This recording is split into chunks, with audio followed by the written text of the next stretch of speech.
চালতার আচার খুব সুস্বাদু একটা আচার। এই আচারটা ভালো লাগে না এমন মানুষ খুব কমই আছে। আমাদের বাসায় আচারটা খুব পছন্দ করে সবাই, তাই প্রতি সিজনে আমি চালতার আচারটা দিয়ে থাকি। আজকে এই চালতার আচারটা বানাতে গিয়ে ভাবলাম আমি আপনাদের সাথে শেয়ার করি। আর তাই আমি আজকে চলে আসলাম রিবাস ডেইলি লাইফ থেকে। আমি রিবা বলছি, কুমিল্লা থেকে। আসসালামু আলাইকুম এভরিওয়ান, সবাই কেমন আছেন? আশা করি আল্লাহর অশেষ রহমতে সবাই ভালো আছেন। আমিও আলহামদুলিল্লাহ আল্লাহর অশেষ রহমতে ভালো আছি। তো আমি আজকে রিবাস ডেইলি লাইফ থেকে আমার ব্লগটা শুরু করছি। আর আপনাদের কাছে একটা অনুরোধ, আমার ভিডিওটা আপনাদের যদি ভালো লাগে তাহলে অবশ্যই একটা লাইক দিয়ে ভিডিওটা দেখা শুরু করবেন।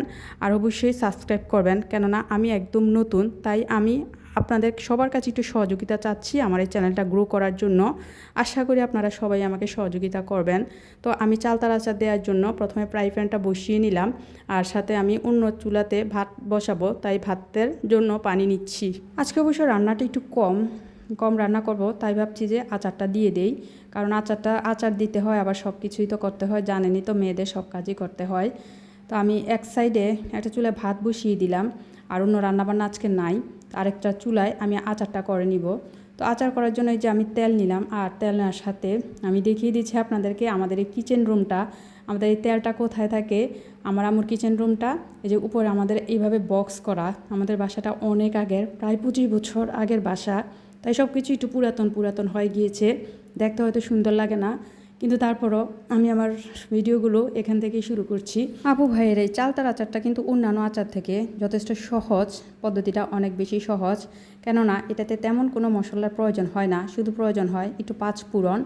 আর পাঁচফোড়নটা হলে গ্রানটা অনেক ভালো হয়। তো আমি সব দুইভাবে পাঁচফোড়নটা ব্যবহার করব। একটা হচ্ছে আস্ত পাঁচফোড়নও দিব, প্রথমে তেলটা গরম হয়ে আসলে আস্ত পাঁচফোড়নটা দিব। এই যে আমার আম্মু কোথায় পাঁচফোড়ন রাখে সেটা আমি আপনাদেরকে দেখিয়ে দিচ্ছি। এই যে একটা ডিবা, আমি আসলে এক হাতে মোবাইল ধরে আছি আর এক হাতে ঢাকনা খোলার চেষ্টা করছি, তাই আমার একটু সময় লাগছে। এই যে এর ভিতরে হচ্ছে আস্ত পাঁচফোড়নগুলো, চাইলে কেউ আস্ত পাঁচফোড়ন দিতে পারেন, আবার অনেকে কি করে পাঁচফোড়নটাকে একটু মিহি করে ব্লেন্ড করে তারপর দেয়। তো আমি দুইভাবেই দিব। আমি প্রথমে এই তেলটা গরম হয়ে আসলে, ফুটে আসলে আমি এর ভিতরে আস্ত পাঁচফোড়নটা দিয়ে দিব।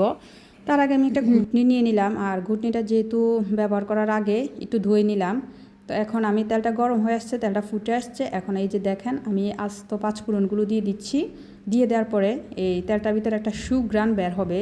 তো আমি এটা কিছুক্ষণ নেড়ে চেড়ে তারপর আমি আগেই সিদ্ধ করা চালতাটা দিয়ে দিব। এটা আমি আগে হলুদ লবণ দিয়ে একটু সিদ্ধ করেছি, তারপর পাটায় একটু ছেঁচে নিয়েছি যেন মশলাটা ঢুকে আর চালতাটা ভালো লাগে। এখন আমি দিয়ে দিচ্ছি গরম তেলের ভিতরে সবগুলো চালতা। আসলে চালতাটা আস্ত বানানো যায়, অনেকে আস্ত দিয়ে দেয়, কিন্তু আমি আস্ত দেই নাই, কারণ একটু যদি পাটায় ছেঁচে নেই তাহলে এটার ভিতরে মশলাগুলো চিনিটা ঢুকে মিষ্টি হয়, আচারটা একটু ভালো লাগে। আর আমার এইভাবে খেতেই, এভাবে করতেই ভালো লাগে, তাই আমি এভাবেই করেছি। এই যে আমি দিয়ে দিয়েছি। এখন আমি দিব কিছু বিট লবণ, একটু বিট লবণ দিয়ে দিব, 2 চামচের মতো বিট লবণ দিয়ে দিব। বিট লবণটা দিলে আচারটা ভালো লাগে। তো আমি আর কি মশলা ইউজ করছি, কিভাবে বানাচ্ছি সেটা আপনারা দেখলে অবশ্যই বুঝতে পারবেন। কেননা কম বেশি সবাই আচার বানিয়ে থাকেন, আচার দিয়ে থাকেন, তাই রেসিপিটা মনে হয় না আমার খুব ভালোভাবে আপনাদের সাথে শেয়ার করা লাগবে। যদিও আমার এটা রেসিপি চ্যানেল না, আমি শুধু যে রেসিপি করি সেটাও না, আমার ব্লগ ভিডিওর মাধ্যমে আমি রেসিপিটা আপনাদের সাথে শেয়ার করছি। তো আপনারা দেখলেই বুঝতে পারবেন অবশ্যই। এখন আমি লবণ দিয়ে দিচ্ছি, বিট লবণ দিয়েছি, সিদ্ধ করার সময় একটু লবণ দিয়েছিলাম, এখন আর একটু লবণ দিয়ে দিব। এই যে লবণটা তো খুব বেশিও দেওয়া যাবে না, কমও দেওয়া যাবে না, পরিমাণ মতো লবণটা দিতে হবে। তো ফলোয়ার্স বন্ধুরা সবাই একটু জানাবেন কেমন হচ্ছে ভিডিওটা। আসলে আমি তো বুঝতে পারি না কেমন হচ্ছে আমার ব্লগ ভিডিওগুলো, আমার চালতার রেসিপিগুলো। আপনারা যদি একটু কমেন্টস করেন তাহলে আমার অবশ্যই অনেক বেশি ভালো লাগবে, আর আমার চ্যানেলটি একটু গ্রো করবে। একটা দুইটা চ্যানেল যে নতুন অবস্থায়, একটা দুইটা কমেন্টস যে নতুন অবস্থায় কতটুকু উৎসাহ সৃষ্টি করে, সেটা যাদের নতুন চ্যানেল ছিল তারা অবশ্যই জানেন। আর যাদের পুরাতন তাদের হয়তো বা ভালো লাগে, কিন্তু তাদের পুরো নতুনের চেয়ে একটু কম হয়তো। তো আমি পরিমাণ মতো চিনি দিয়ে দিচ্ছি। চিনি দেওয়ার পরে একটু পর অবশ্য চিনিটা টেস্ট করে তারপর চিনিটা 19-20 করবেন, কম বেশি দিবেন। সেজন্য আমি আর বলছি না যে চিনি দেওয়ার পরে আমি কিছু তেজপাতা ফাড়ি করে দিয়ে দিচ্ছি। তারপরে আমি দিব আবার কিছু শুকনা মরিচ দিব। তো শুকনা মরিচটা আমার কাছে ব্লেন্ড করা নেই, তাই আমি শুকনা মরিচটা আমাকে ব্লেন্ড করতে হবে। আর ব্লেন্ড করার জন্য আমি কিভাবে ব্লেন্ড করব সেটাও আপনারা দেখবেন অবশ্যই। তো যা বলছিলাম সবাই একটু জানাবেন। এই যে আমি শুকনা মরিচ নিয়েছি, শুকনা মরিচটা আমার যে বাটনি ছিল এটার ভিতরে আমি নিয়েছি, কারণ শুকনা মরিচটা পাটায় বাটলে ভালো হয়। তো পাটায় বাটতে তো অনেক কষ্ট, আবার সময় লাগে, আবার পাটা বিছানো অনেক ঝামেলা। তো আমি ঝামেলা করতে না চেয়ে তো আমি এটার ভিতরেই একদম পিষে নিব। আর এটা পিষে নিলে এটা যদি মচমচে থাকে মরিচটা, তাহলে এই বাটনার ভিতরে কিন্তু একদম ভালোভাবে এটা হয়ে যায়। তো আপনাদেরকে দেখাচ্ছি, এভাবে ভালো করে পিষে নিলে এটা বাটনার ভিতরে খুব ভালো হয়। এই যে দেখেন, এটা একদম ভালোভাবে আমি পিষে নিয়েছি, অনেকক্ষণ লাগিয়ে এটা পিষে নিয়েছি আমি। তো এটা আমি সুন্দর করে আমি যে দিয়ে দিব এখন। এটা দিলে এটা টক ঝাল আচার যাদের পছন্দ, তো এটা একটু টক ঝাল হবে। তো সেই জন্য টক ঝাল হওয়ার জন্য সেই জন্য আমি শুকনা মরিচ দিয়ে দিচ্ছি। আর শুকনা মরিচটা যে ঝাল বেশি পছন্দ করলে অবশ্যই ঝালটা বেশি দিবেন শুকনা মরিচটা। আর যদি ঝালটা কম পছন্দ করে, যেমন আমার মতো, আমি কিন্তু ঝালটা বেশি পছন্দ করি না, বেশি খেতে পারি না। আমার কাছে মিষ্টি ভালো লাগে। আচার টক ঝালের চেয়ে আমার কাছে মিষ্টি আর টক ঝাল পরিমাণটা হলে, মিষ্টির পরিমাণটা বেশি থাকলে আমার ভালো লাগে, তাই আমি ঝালটা কম দিয়েছি। আপনারা চাইলে আরেকটু ঝাল দিতে পারেন, আরেকটু শুকনা মরিচটা একটু বাড়িয়ে দিতে পারেন।